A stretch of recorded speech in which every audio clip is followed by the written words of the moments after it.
Hi all, welcome back to Pencil World. അപ്പോൾ നമ്മൾ ഇന്ന് രാവിലെ തുണി കഴുകാൻ വേണ്ടി ഇറങ്ങിയതാട്ടോ. ഒരു കെട്ട് തുണി ഉണ്ടായിരുന്നു.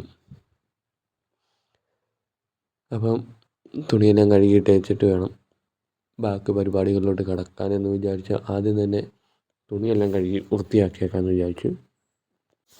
അപ്പോൾ കഴുകുന്നതിന് മുമ്പ് കുതിർത്ത് വെക്കാൻ വേണ്ടിയിട്ടാണ് നമ്മൾ പാത്രം എടുത്തത്. 2 പാത്രത്തിൽ എടുത്തത് എന്തിനാണെന്നൊക്കെ ആയിരിക്കും ഇപ്പം നിങ്ങൾ ചിന്തിക്കുന്നത്.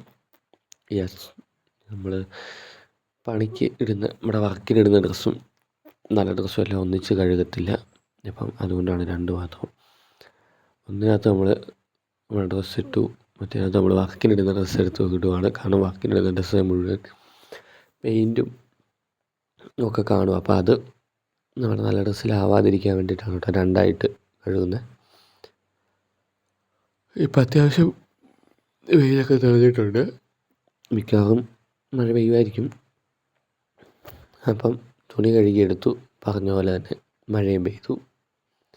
എന്താണെന്നറിയില്ല, തുണി കഴുകി കഴിഞ്ഞപ്പോൾ മഴ പെയ്യും. അത് ഭയങ്കര എന്താ. സോ ഇനി ഫുഡ് അടിച്ചിട്ട് നേരെ പോയി കിടന്ന് നമുക്കങ്ങ് ഉറങ്ങാം. വേറെ പ്രത്യേകിച്ചൊന്നും ചെയ്യാനില്ലല്ലോ. ആസ് യൂഷ്വൽ ബീഫും ചോറുമാണ്. കഴിച്ചിട്ട് ഉറങ്ങി ഏറ്റിട്ട് ഇങ്ങനെ വൈകുന്നേരമായിട്ടോ ഉറങ്ങിയേറ്റു.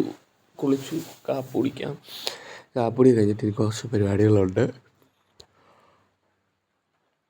കാപ്പിയും ടി വി കാണുന്നതൊക്കെ കഴിഞ്ഞിട്ട് വേണം നമുക്ക് കുറച്ച് എഴുതാനും ഒക്കെ ഉണ്ടായിരുന്നു.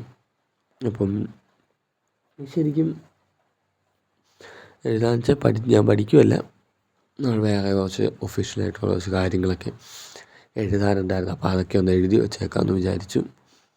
അങ്ങനെ എഴുതി തീർത്തിട്ട് വരയ്ക്കാനുണ്ട്.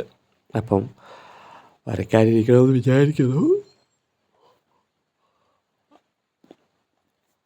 ഒരുപാട് എഴുതാനില്ല, എന്നാലും അത്യാവശ്യം കുറച്ച് കാര്യങ്ങളൊക്കെ എഴുതി വെക്കാനുണ്ട്. എപ്പോഴും പിന്നത്തേക്ക് മാറ്റി വെച്ച് കഴിഞ്ഞാൽ മറന്നു പോകുമല്ലോ. അപ്പോൾ നമ്മൾ നൈറ്റ് ഒരു 1-2 മണിക്കൂറൊക്കെ വരയ്ക്കുന്നതിന് മുമ്പ് ഇങ്ങനത്തെ പരിപാടികൾക്ക് വേണ്ടി ഇരിക്കാറുണ്ട്. അപ്പോൾ ഇപ്പം സമയം ഏകദേശം 9 മണിയൊക്കെ കഴിഞ്ഞു. അപ്പം നമുക്ക് ഏതായാലും കുറച്ച് നേരം ഇതെല്ലാം ഒന്ന് എഴുതി വെച്ചിട്ട് പയ്യെ വരയ്ക്കാനിരിക്കാമെന്ന് വിചാരിച്ചിട്ടാണ് കേട്ടോ. വരയ്ക്കാനിരുന്ന് കഴിഞ്ഞാൽ പിന്നെ നമ്മൾ എഴുന്നേൽക്കുമ്പോൾ ഞാൻ പറഞ്ഞ പോലെ സമയം എത്രയാകുമെന്ന് നമുക്ക് പറയാൻ പറ്റില്ല. അതുകൊണ്ടാണ് വരയ്ക്കുന്നതിന് മുമ്പ് ഇതൊക്കെ ചെയ്തേക്കാം എന്ന് വിചാരിച്ച് അങ്ങനെ എഴുത്തെല്ലാം കഴിഞ്ഞ് നമ്മൾ വരയ്ക്കാനിരുന്നു.